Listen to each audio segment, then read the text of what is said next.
We will continue on with our media availability with tonight's winning crew chief for duel number 2, and that's Alan Gustafson for the number 24 Napa Auto Parts Chevrolet Camaro ZL1 for 9. Oh, that's right. You know, I knew I was going to make that mistake at one point this weekend.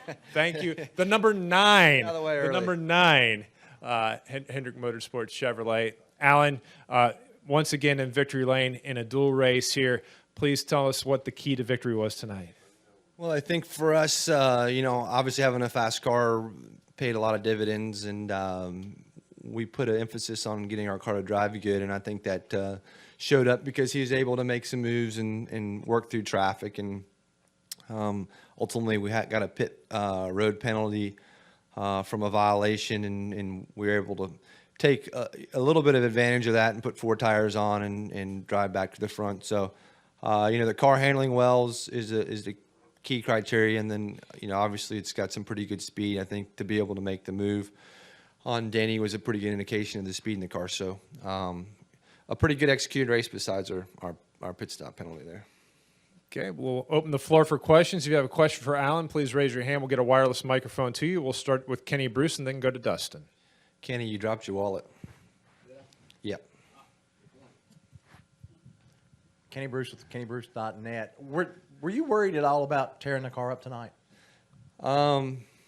Yeah, but it's just you just can't worry about it. I mean, you are worried about it, right? I mean, obviously you're like, the last thing I want to do is having to pull out a backup car and after all the work that's gone into this car and as beautiful as that Napa Chevy is, everything's perfect on it, and you're like, last thing you do is pull out a backup car. But in my experience, you have to race and race hard and get as much information as you can to put yourself in a good position for the Daytona 500. And if you don't do that, you'll be at a deficit. And there's probably not going to be much opportunity for us to practice in a situation like that. Usually the last 4 or 5 years, there's only 6, 7, 8 cars that go line up in practice and kind of ride around because nobody wants to wreck, and you just don't have any way to simulate racing conditions. So as much as you don't want to crash your car, I think it's a necessary evil to go race, and ultimately that's why we're all here. And if it's a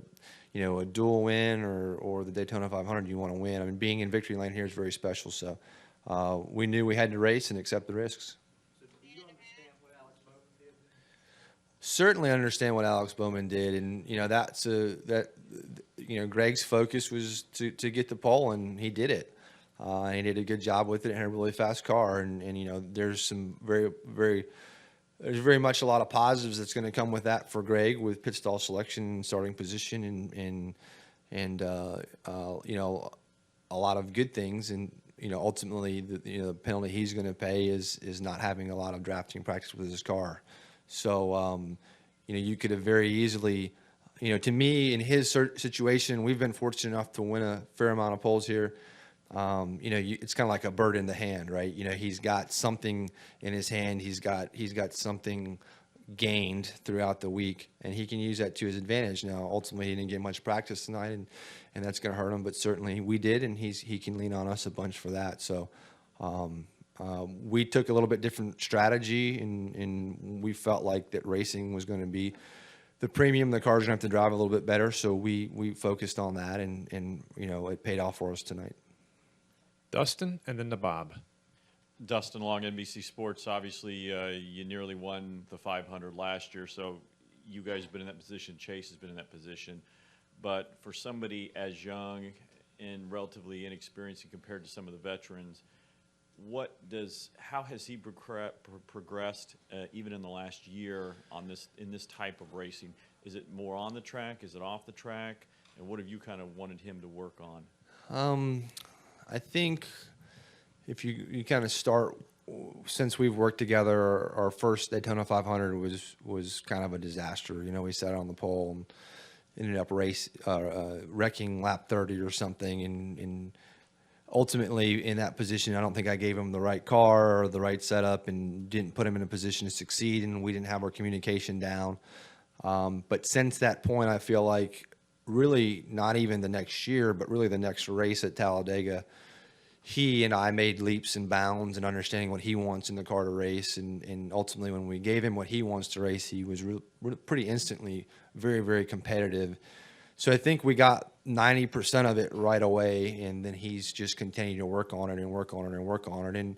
And we continuously try to evolve, and you want to get a car that is ultimately very fast, but that drives well, and we've continued to evolve that.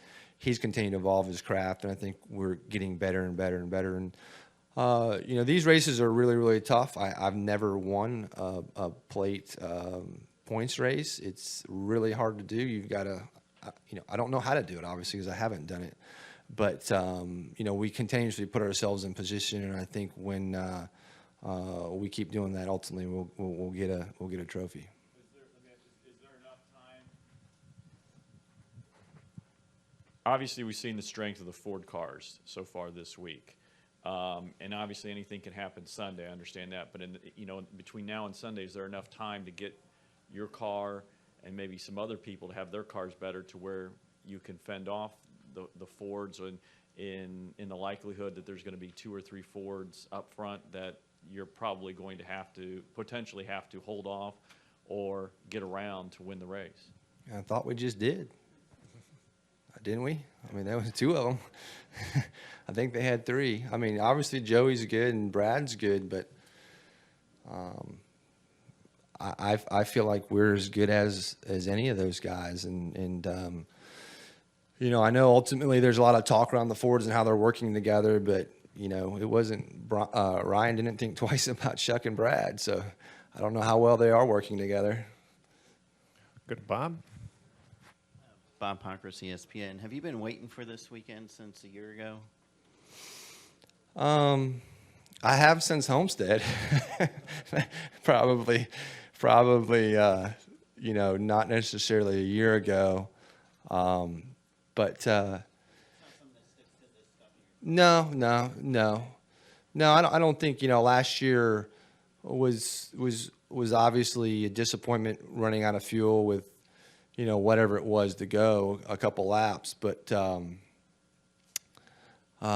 it was just the circumstances and the cards we were dealt. I don't feel like that. When I left here, I didn't have any regrets. We did the best we could to win it, and we just the way it worked out fell a little short. But this is a big one, and we've been really, really close with Chase. I've been really, really close with Jeff, with Kyle, with a lot of people, and ultimately we want to try to get it done. Go up front the mic. Mike Hembry, USA Today.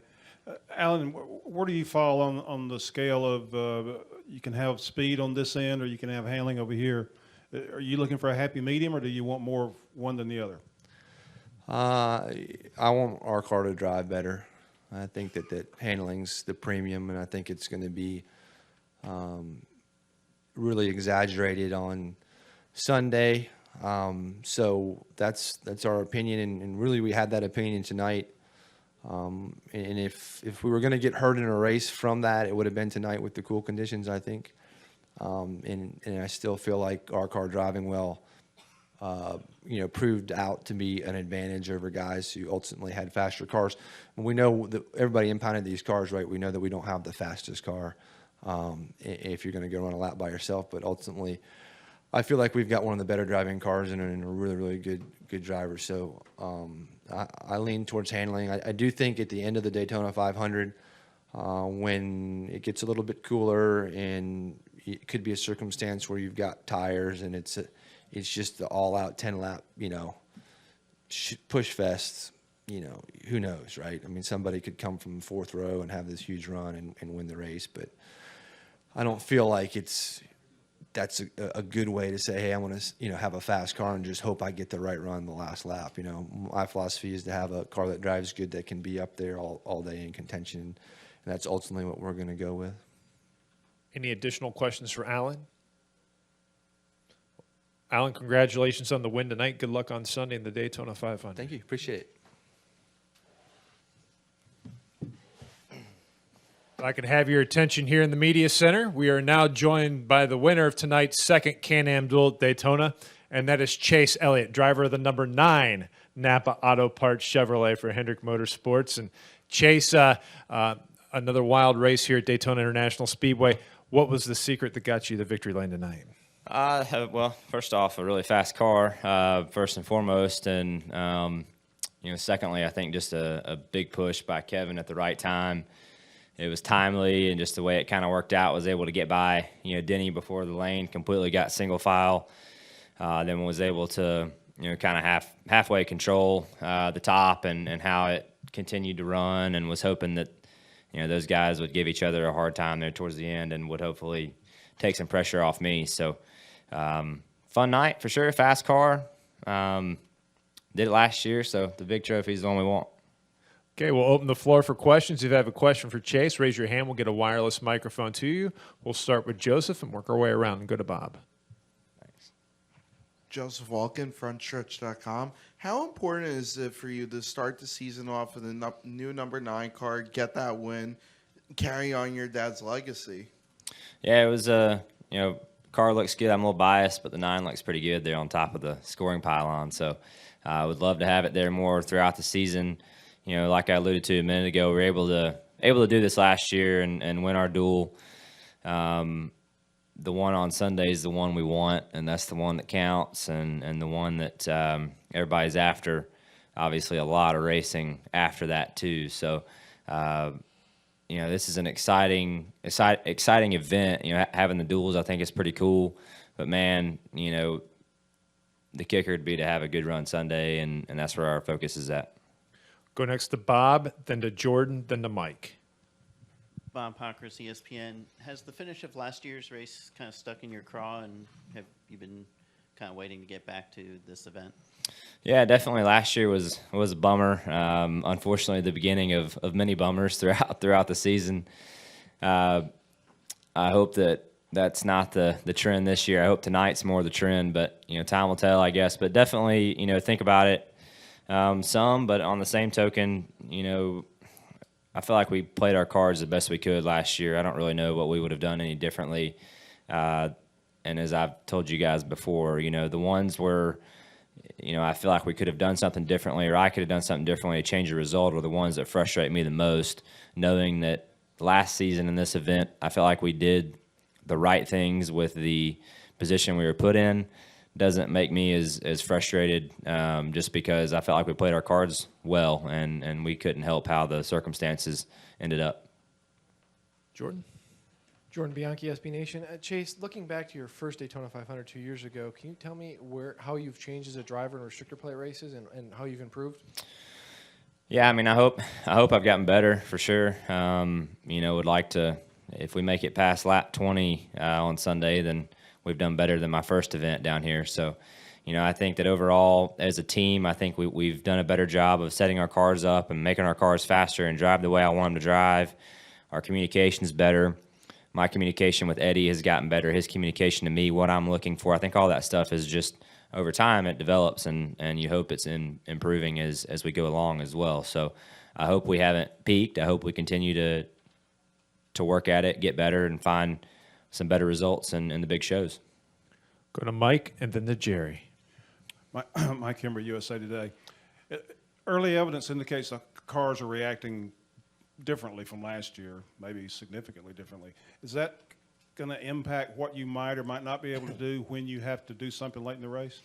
Yeah, I definitely think that, well, first off, the sunshine being, not out tonight was, to me, the biggest factor of all.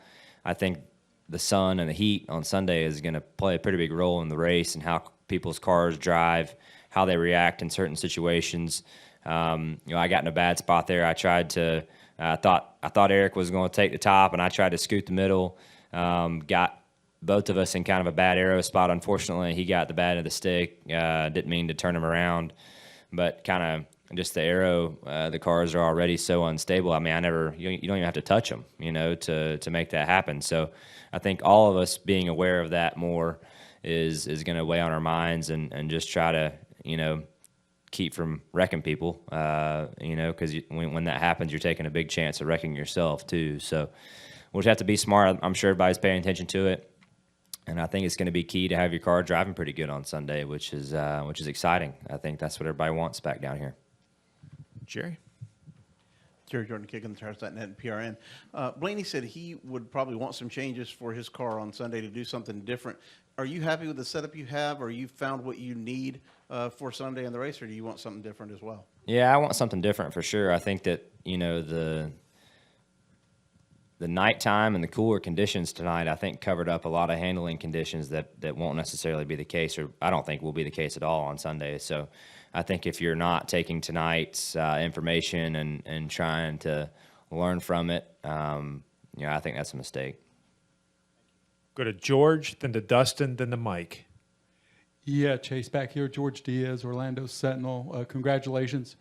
Obviously, though, the Fords have been very strong, Penske, Hamlin, et cetera. You guys feel you still have, obviously, enough for those guys to hang with them? Can you elaborate, please? Yeah, absolutely. I think that, you know, I feel like we have as good a shot as anybody to compete for a victory on Sunday. You know, I don't really have anything else to say beyond that. I think we can do it, and I believe that our team's very well capable of it. Go next to Dustin and then to Mike. Dustin Long, NBC Sports. Did you like being able to watch the first race because of being able to watch the Penske cars, knowing how well they've done the last year or so, a couple of years on plates, or would you have preferred to have been in that race to have been able to see those cars up close, and would that have made a difference? I don't know that it would have changed a ton. You know, the past 2 years I was in the first race. So I never had a chance to sit and watch, but it was kind of nice, I guess, to sit and watch and kind of see how it unfolded. So I think to answer your question, yes, it was similar to what we saw in the Clash on Sunday. So I think we kind of knew a little bit of what was coming at least. So yeah, I don't think it hurt. Mike? Mike Nett from FrontStretch.com. Congratulations, Chase. A lot of folks talking about making their cars handle better. Is it possible to do that mechanically down here, or are you pretty much solely dependent on making aero changes to get it to handle better? Yeah, that's a good question. I think that there are certain things you can do mechanically to make them drive better, but I definitely think whatever you do has to coincide from an aero standpoint as well. I don't think you can do something that looks better on paper that should drive better if it's doing the opposite of what you would see in the wind tunnel, right? So I think they have to coincide to make that happen. Mike? Did you see the replays of the two wrecks in the first race that Stenhouse was involved in? It appeared that he got so close he just took the air away. Is there any way that the other guys could have prevented that at all, or is that just going to be a sitting duck thing Sunday? Man, I don't know what you could have done. You know, like I said a second ago, unfortunately, I kind of put Eric in that same spot. You know, you don't mean to do it. You know, you're trying to advance your position, and it's just a bad place to be in when you're the other guy, right? And there's not really a whole lot you can do about it. So to answer your question, no. I mean, if a guy, you're kind of at the mercy of the people behind you when it comes to that, and they know, you know, definitely know now where the vulnerable spots are. Well, Chase, congratulations on your win tonight, and good luck Sunday in the Great American Race. Thanks.